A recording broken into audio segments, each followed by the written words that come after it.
বিসমিল্লাহির রহমানির রহিম। সুপ্রিয় শিক্ষার্থীবৃন্দ, তোমরা দীর্ঘদিন শিক্ষার থেকে অনুপস্থিত, তারপরও আমরা আমাদের শিক্ষা মন্ত্রণালয়ের নির্দেশক্রমে অনলাইনে ক্লাস শুরু করেছি। আশা করি তোমরা প্রত্যেকেই আমাদের ক্লাসগুলি দেখবে এবং তোমরা তোমাদের জ্ঞান অর্জন করবে। প্রিয় শিক্ষার্থীবৃন্দ, সময় বসে থাকে না, সময়ের গতিতে চলে যাচ্ছে। কিন্তু তোমরা যদি এখন ভালো করে প্রিপারেশান না নাও, তাহলে ভবিষ্যতে তোমাদের ফলাফল ভালো হবে না। ভবিষ্যতে যেন তোমরা জীবনকে পরিপূর্ণভাবে গঠন করতে পারো, মানুষের মতো মানুষ হতে পারো, সেজন্য তোমরা সময়ের প্রতি অবহেলা না করে এক্ষুনি লেখাপড়ার কাজ শুরু করে দেবে এবং সামনে তোমাদের যে পরীক্ষা হবে, তোমরা পরীক্ষাতে যেন ভালো ফলাফল করে তোমাদের জীবনটাকে ধন্য করতে পারো। আসো, আজকে আমাদের আলোচ্য বিষয়, আমি অতিরিক্ত কথা না বলে আমাদের আলোচ্য বিষয়ে চলে আসছি। আজকে আমরা পড়ব বাংলা দ্বিতীয় পত্র, বাংলা দ্বিতীয় পত্রের ব্যাকরণ।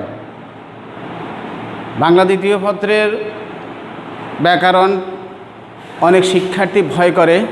আসলে ব্যাকরণ খুব মজার বিষয়। এই ব্যাকরণ যদি তোমরা আয়ত্ত করতে পারো, তোমাদের কাছে মাতৃভাষা আমাদের বাংলা ভাষা খুব মধুর লাগবে এবং তোমাদের লেখাপড়ায় মনোনিবেশ হবে। ইতিমধ্যে তোমরা বিভিন্ন অধ্যায় পড়েছ, জানছ। বাংলা দ্বিতীয় পত্র আসলে ব্যাপক, এখানে অনেক কিছু আলোচনা হয়। প্রথমত পদ থেকে শুরু করে বাক্য, প্রত্যয়, উপসর্গ, অনুসর্গ, কারক, বিভক্তি, সমাস, শব্দাংশ সব কিছুই এখানে আয়ত্ত করতে হয় আমাদেরকে লেখাপড়া ভালো করতে হলে। আজকে আমরা আমাদের নবম দশম শ্রেণীর বাংলা দ্বিতীয় পত্রের ব্যাকরণ থেকে উপসর্গ অধ্যায়টি আলোচনা করব। উপসর্গ তৃতীয় অধ্যায় সপ্তম পরিচ্ছেদ, আমাদের পাঠ্য বইয়ের তৃতীয় অধ্যায়ের সপ্তম পরিচ্ছেদ। উপসর্গগুলি কি আমরা আজকে জানব। উপসর্গ দিয়ে কিভাবে নতুন নতুন শব্দ তৈরি হয় তা জানতে পারব। উপসর্গ দিয়ে আমরা নতুন নতুন শব্দ গঠন করতে পারব। উপসর্গ কত প্রকার ও কি কি তা আমরা জানতে পারব। এখন আসো, আমাদের উপসর্গ আমি আগে তোমাদেরকে বলছি, অধ্যায় তৃতীয় সপ্তম পরিচ্ছেদ, পাঠ শিরোনাম আমাদের উপসর্গ। উপসর্গগুলি কি? উপসর্গগুলি অব্যয়জাতীয় শব্দ, অব্যয়সূচক শব্দ। এগুলি অব্যয়পদেরই শব্দাংশ। এগুলি নিজস্ব কোনো অর্থ নেই। এই উপসর্গগুলি অন্য শব্দের পূর্বে বসে। এটা সব সময় তুমি ভালো করে মনে রাখবে। উপসর্গের কাজ হলো উপসর্গগুলি যে কোনো শব্দের পূর্বে বসে। এখন তুমি প্রশ্ন করতে পারো, তোমরা প্রশ্ন করতে পারো কেন পূর্বে বসে? এটার কাজে হলো পূর্বে বসে নতুন নতুন অর্থবোধক শব্দ তৈরি করে। এবং শুধু নতুন নতুন অর্থবোধক শব্দ তৈরি করে তাও না, এই উপসর্গগুলি কি করে দেখো, উপসর্গের কাজ কি? এগুলি শব্দের পূর্বে বসে, তারপরে বসলে কি হয়, ওই শব্দটার নতুন অর্থবোধক শব্দ তৈরি করে। যে শব্দের পূর্বে বসছে ওই শব্দটার নতুন আরেকটা প্রশ্নবোধক শব্দ তৈরি হয়ে গেছে। 2 নম্বরে শব্দের অর্থের পূর্ণতা সাধন করে, ওই শব্দটার পরিপূর্ণ একটা অর্থ প্রকাশ করে। 3 নম্বরে শব্দের অর্থের সম্প্রসারণ ঘটে। 4 নম্বরে শব্দের অর্থের সংকোচন ঘটে এবং 5 নম্বরে শব্দের অর্থের পরিবর্তন ঘটে। তাইলে দেখো কি সুন্দর একটা অধ্যায় আমাদের উপসর্গের অধ্যায়। উপসর্গগুলির কাজ কি, কত সুন্দর কাজ। এই উপসর্গগুলি কি কি কাজ করে তোমরা ইতিমধ্যে জানতে পেরেছ। আশা করি তোমরা তা আয়ত্ত করতে পারবে এবং তোমরা বাংলার অর্থগুলি বুঝে সুন্দর করে বাংলা ভাষা আয়ত্ত করতে পারবে। আমরা এখন দেখব উপসর্গের প্রকারভেদ। উপসর্গগুলি আসলে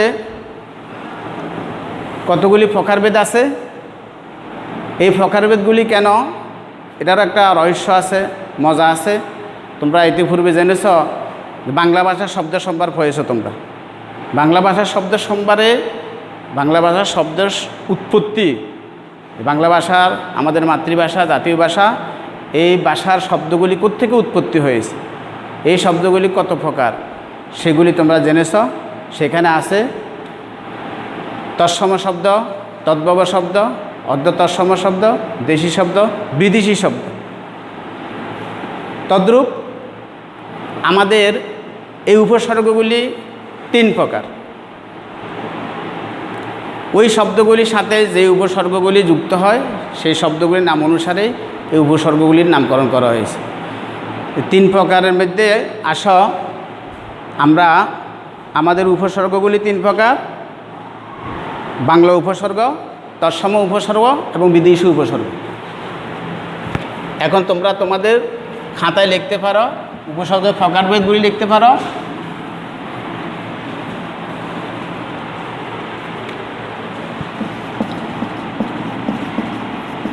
উপসর্গ 3 প্রকার। প্রথমত লিখবা বাংলা উপসর্গ,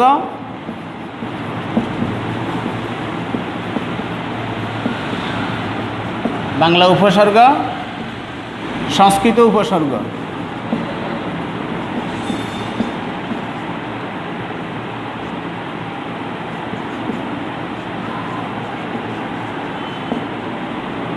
এবং 3 নম্বর বিদেশি উপসর্গ।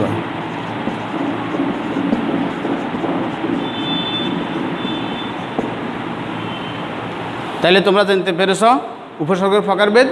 উপসর্গ 3 প্রকার: 1 নম্বরে বাংলা উপসর্গ, 2 নম্বরে সংস্কৃত উপসর্গ, 3 নম্বর বিদেশি উপসর্গ। এটার বিস্তারিত আলোচনা আছে। তোমরা মজা পাইতে হইলে আরও অনেক কিছু শিখতে হবে।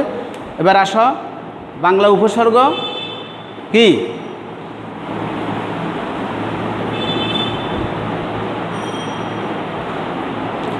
বাংলা ভাষার উপসর্গগুলি 21টি। এই উপসর্গগুলির বাংলা উপসর্গ 21টি তুমি লিখতে পারো।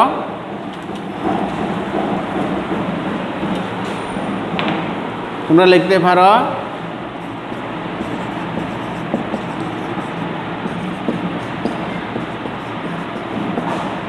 বাংলা উপসর্গ 21টি। যেমন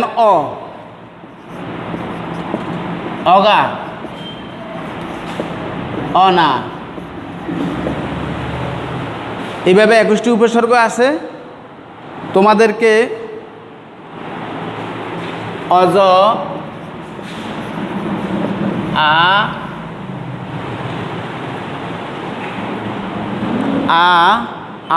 আন, আব,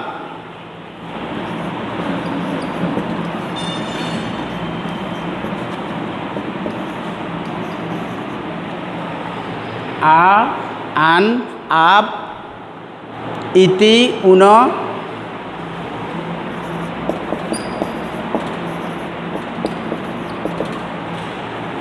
ইতি, উন, কদ, কু, নি,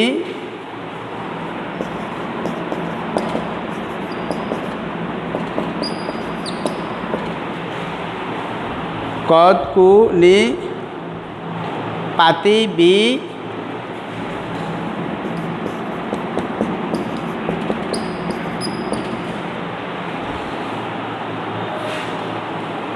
ভর, রাম,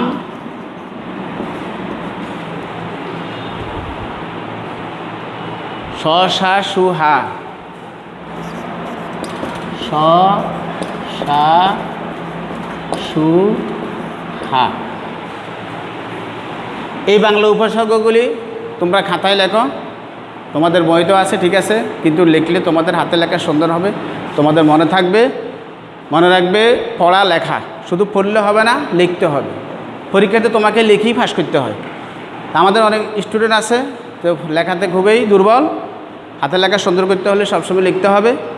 তারপর তোমরা দেখো এই উপসর্গগুলি তোমরা যখন জানতে পারবে বাক্যে কীভাবে ব্যবহৃত হয়, এগুলোর অর্থ কী, অন্য শব্দের সাথে বসে কীভাবে অর্থের পরিবর্তন ঘটায়, তখন তোমাদেরকে আরও মজা লাগবে। এখন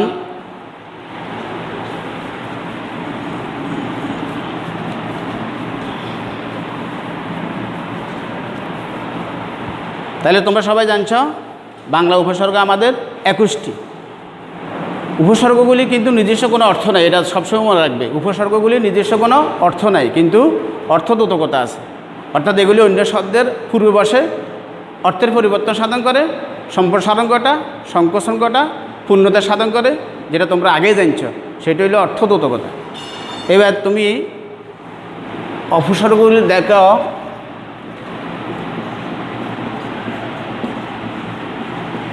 উপসর্গ অর্থ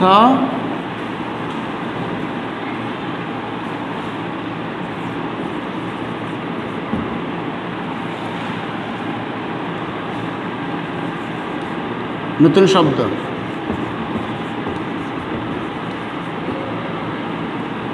অর্থদ্যোতকতা,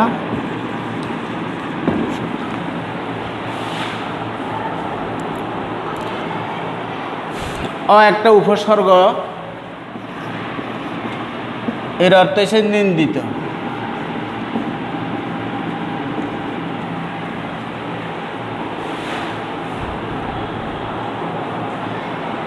যেমন অকেজো, অচেনা।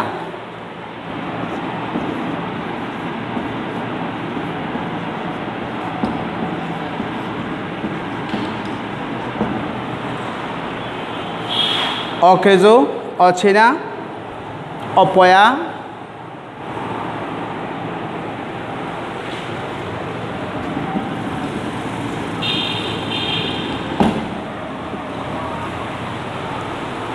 তারপরে যদি আমরা বলি অভাব অর্থে, এই অটা যখন অভাব অর্থে ব্যবহৃত হয় তখন অসীন,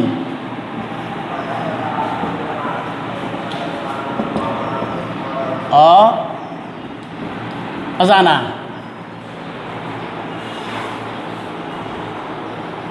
অথই,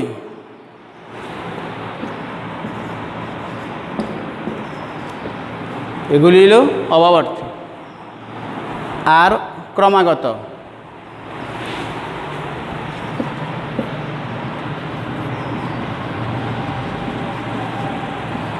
ক্রমাগত, ক্রমাগত হলো অঝোর, অজোরে।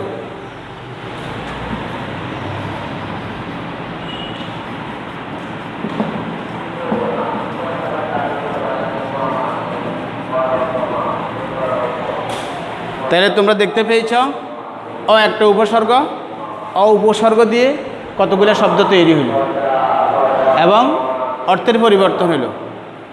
যেমন নিন্দিত অর্থে অকেজো, অচেনা, অপয়া। দিয়ে অভাব, এই ভাবটা হলো একটা শব্দ, এই ভাবের আগে অটা যুক্ত হয়েছে বাংলা উপসর্গ, এখন এটা হয়ে গেছে অর্থের পরিবর্তন ঘটাইছে অভাব, অর্থাৎ অসীন, অজানা, অথই। দিয়ে ক্রমাগত, যেমন অঝোর, অঝোরে। তদ্রূপ অগা দিয়ে 2 নম্বরে অগা উপসর্গটা দিয়ে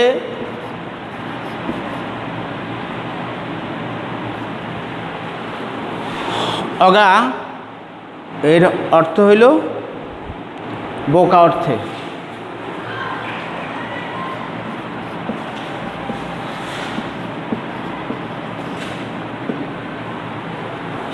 যেমন অগারাম,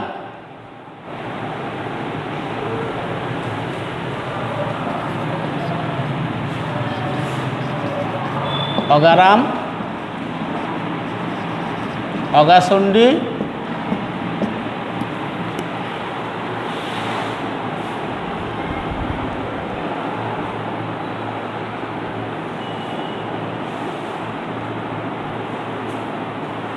তারপরে অজ,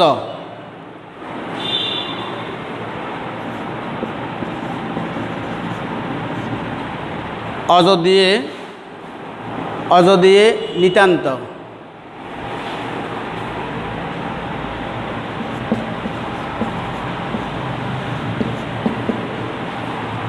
নিতান্ত এটা মন্দ অর্থে।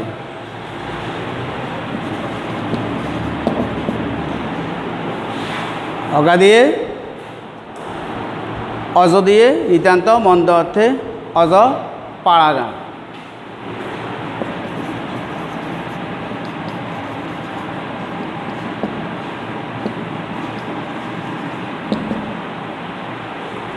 অজ ফাঁড়াগা, তারপরে অজ মূর্খ,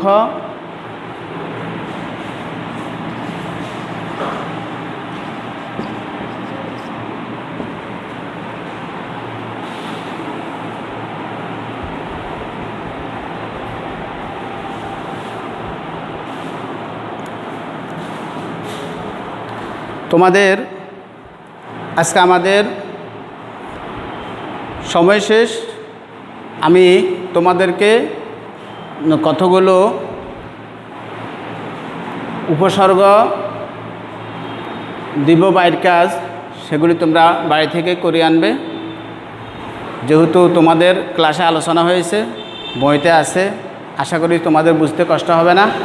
আমাদের বাকিগুলি আমরা অন্য ক্লাসে তোমাদেরকে ভালো করে বুঝে দিব। আজকে এই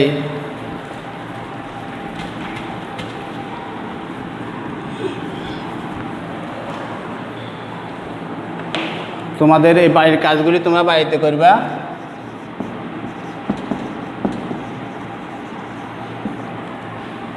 যেমন আর, আন, আব, ইতি, উন, এই উপসর্গ দিয়ে নতুন নতুন শব্দগুলি তৈরি করে আনবে। সবাইকে ধন্যবাদ। সবাই সুস্থ থাকো, ভালো থাকো, লেখাপড়া করো এবং স্বাস্থ্যসম্মত নিয়ম পালন করে চলবে। আল্লাহ হাফেজ।